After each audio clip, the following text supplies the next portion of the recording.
तो ऑपरेशन में हमें तेजी नजर आएगी, जिसके नतीजे में हो सकता है फॉर दी फोरसीएबल फ्यूचर तशद्दुद में भी इजाफा हो जाए। तो वो जो भी ताकत का इस्तेमाल होगा, जिसके नतीजे में अगर वायलेंस नीचे आ जाता है, तो साथ ही पॉलिटिकल प्रोसेस को आना चाहिए।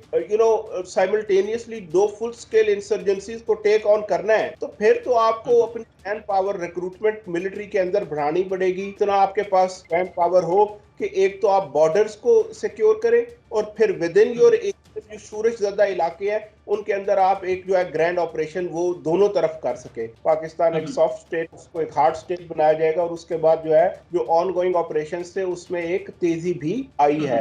एक तो ये जो वाकयात है उसको उसका रिएक्शन कह सकते हैं। अस्सलाम वालेकुम नाज़रीन, मोहम्मद कज़ाफ़ी एक मतलब फिर हाजिर है नया दौर के प्लेटफॉर्म से। नाज़रीन एक मतलब फिर हमारे बड़े ही प्यारे गेस्ट अब्दुल बासित साहब हमारे साथ मौजूद हैं। अस्सलाम वालेकुम सर। वालेकुम सलाम।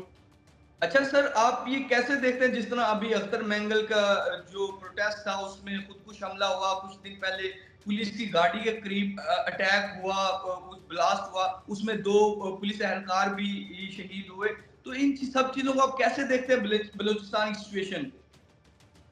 देखिए, जो जाफर एक्सप्रेस का हमला हुआ था उस वक्त हमारी बात हुई थी। उस टाइम वो सिचुएशन अनफोल्ड कर रही थी, एक हुँ, हुँ। स्टोरी कर रही थी। तो जितनी हमारे पास अवेलेबल इंफॉर्मेशन थी उसकी बेस पे कुछ जिया किया था।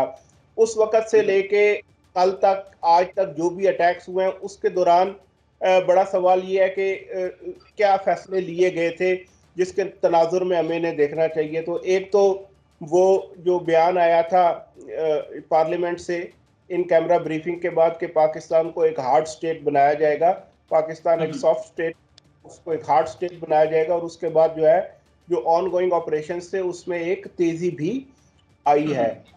एक तो बिल्कुल। ये जो वाकयात है उसको उसका रिएक्शन कह सकते हैं, नंबर एक। नंबर दो, इसको कॉन्टिन्यूटी भी कहेंगे कि जिस तरह की एस्केलेशन हो रही है बलूचिस्तान में, कॉन्फ्लिक्ट एस्केलेट कर रहा है, अटैक्स जो है उनकी फ्रीक्वेंसी और उनकी लिथैलिटी बढ़ रही है, तो ये उसी तनाजुर में देखा जाएगा। कॉन्टिन्यूटी ऑफ वायलेंस है, एस्केलेशन ऑफ कॉन्फ्लिक्ट है, जिसके अंदर अब रियासत जो है वो रिस्पॉन्ड भी कर रही है, और जो फिर दूसरी साइड है वो उसको रिटेलिएट कर रही है। तो ये कॉन्फ्लिक्ट एस्केलेशन है, और इस तरह के वाकयात जो है वो फिर नजर आते रहते हैं।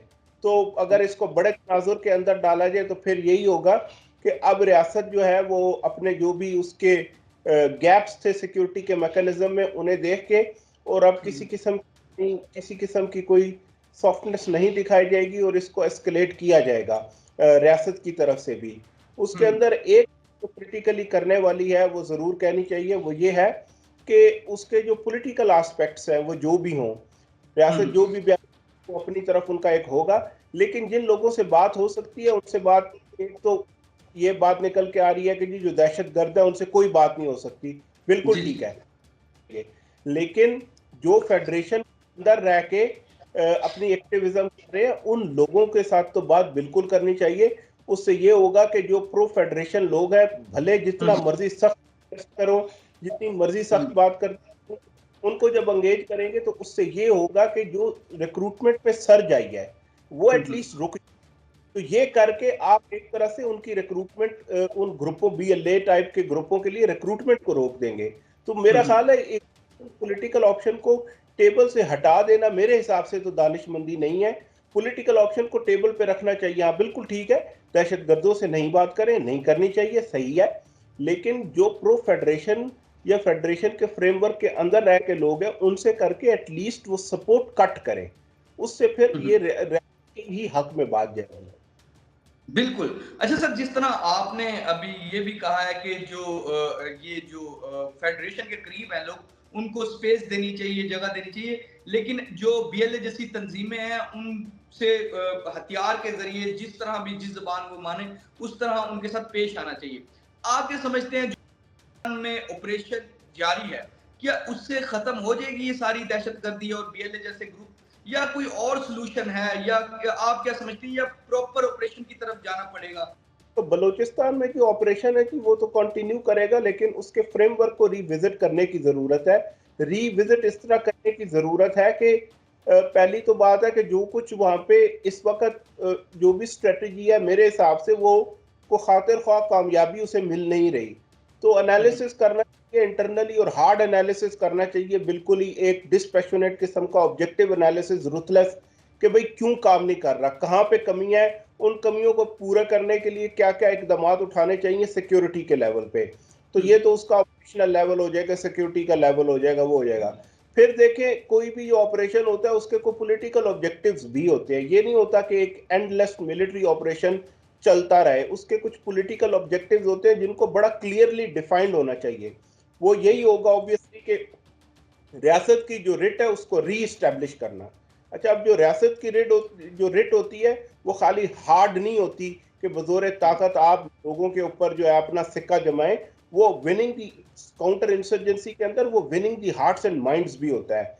तो जहाँ पे हार्ड पावर का इस्तेमाल करना है उसके साथ ही सॉफ्ट पावर का इस्तेमाल भी करना है। तो एक combination hard and soft power जो है उसको मिला के जिसको स्मार्ट पावर कहते हैं, तो स्मार्ट पावर का जो है वो इस्तेमाल यहाँ पे जरूरी होगा, ताकि एक तरीके से जो है वो आप लोगों को रीच आउट कर रहे हैं, उनके ग्रीवेंसेस को एड्रेस करने की कोशिश कर रहे हैं, साथ ही वो एलिमेंट्स जो रियासत को भी टेक ऑन कर रहे हैं और जो क्वार्स करते हैं, यानी लोगों को एक्सप्लॉइट करते हैं और उनको पुश करते हैं कि वो उनका साथ दें। जब एक दफा इंटरवीन हो जाएगा और एक बॉन्ड रियासत दोबारा इस्तवार करेगी लोगों से, जैसा कि हमें एक स्टेट सोसाइटी का गैप बलूचिस्तान में नजर आता है, तो फिर लोग उस तरफ नहीं जाएंगे। लेकिन मैं बार बार यही कहूंगा कि ताकत का अंधा इस्तेमाल जो है वो काउंटर प्रोडक्टिव होता है। हार्ड स्टेट बनना है, अगर उससे मसला हल होता है तो जरूर कर, लेकिन हार्ड स्टेट का मतलब नहीं है कि आप पॉलिटिकल ऑप्शंस को बिल्कुल टेबल से ही निकाल दें। पॉलिटिकल ऑप्शन का ये मतलब नहीं है कि आप जो है वो किसी गैर रियासती ग्रोह से या किसी दहशतगर्द ग्रोह से बात करें। पॉलिटिकल डायलॉग का ये मतलब बिल्कुल ना लिया जाए।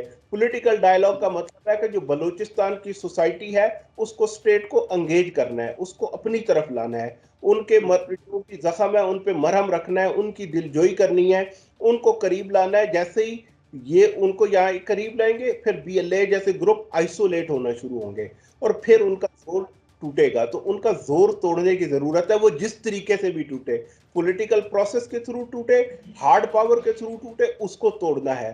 तो ऑब्जेक्टिव क्लियरली डिफाइंड होनी चाहिए, क्लियरली उसकी स्टिपुलेटेड टाइमलाइंस होनी चाहिए कि जी ये टाइमलाइंस है, और जो गैप्स है उनको उनके जो भी गैप्स है आइडेंटिफाई करके इकदाम लेने चाहिए कि ये इकदाम लेने से ये हमारे गैप्स जो हैं वो फिल होंगे।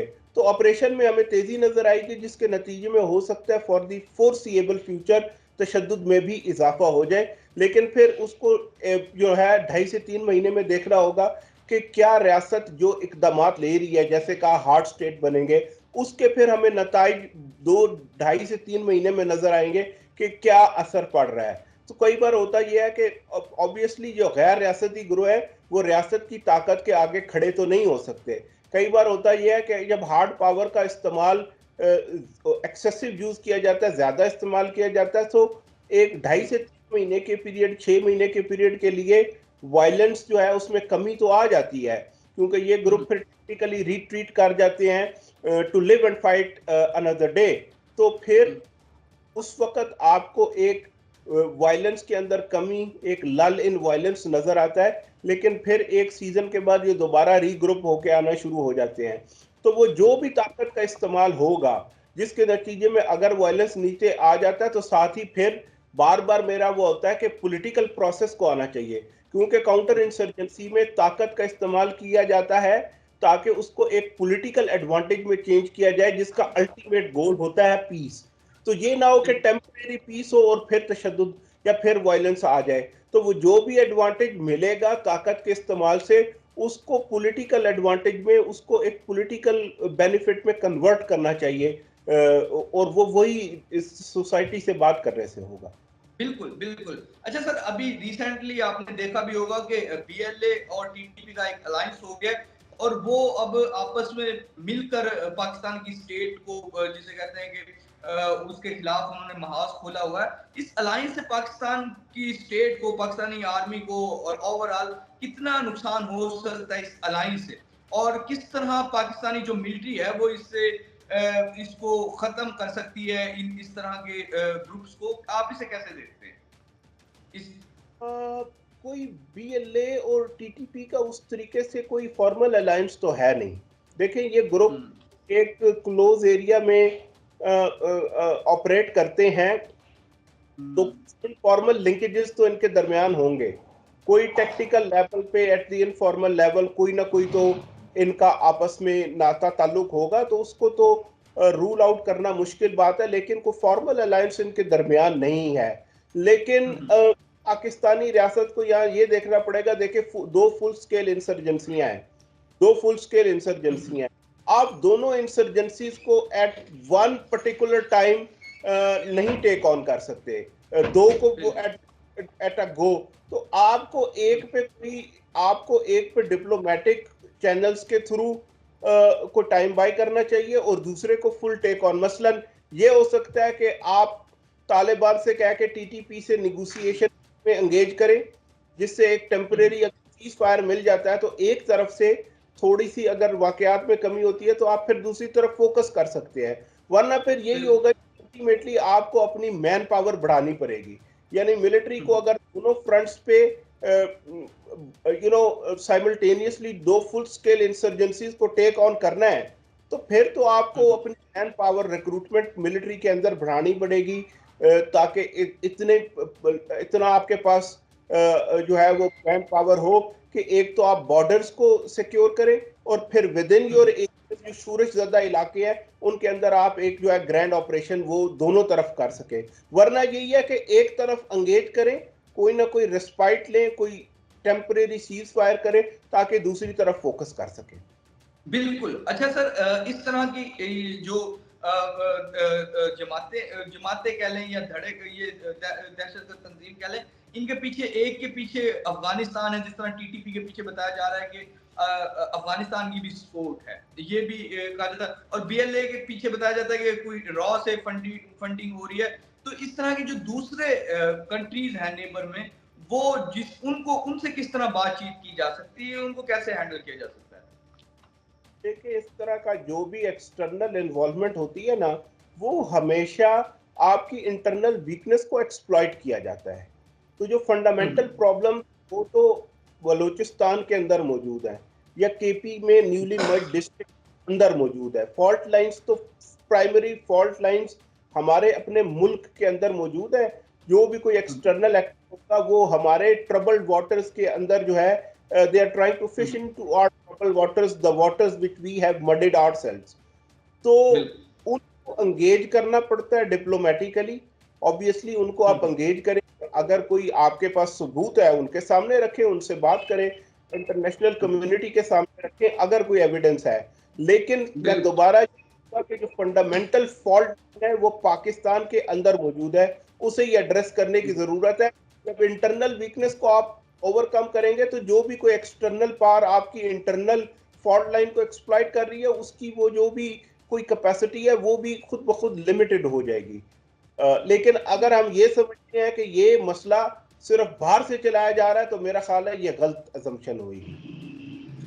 बिल्कुल नाज़रीन, जिस तरह के अब्दुल बासित साहब हमारे साथ मौजूद थे, इनका कहना है कि हमारे अंदर इंटरनल वीकनेसेस है, हमें उन पर फोकस करना चाहिए और उनको ठीक करना चाहिए। तो ये जो एक्सटर्नल बाहर से जो चीजें हैं, ये सारी खुद ही डिसमेंटल हो जाएंगी। फिलहाल के लिए नाज़रीन, मोहम्मद कज़ाफ़ी को और अब्दुल बासित साहब को नए दौर से इजाजत दीजिए। खुदा हाफिज़।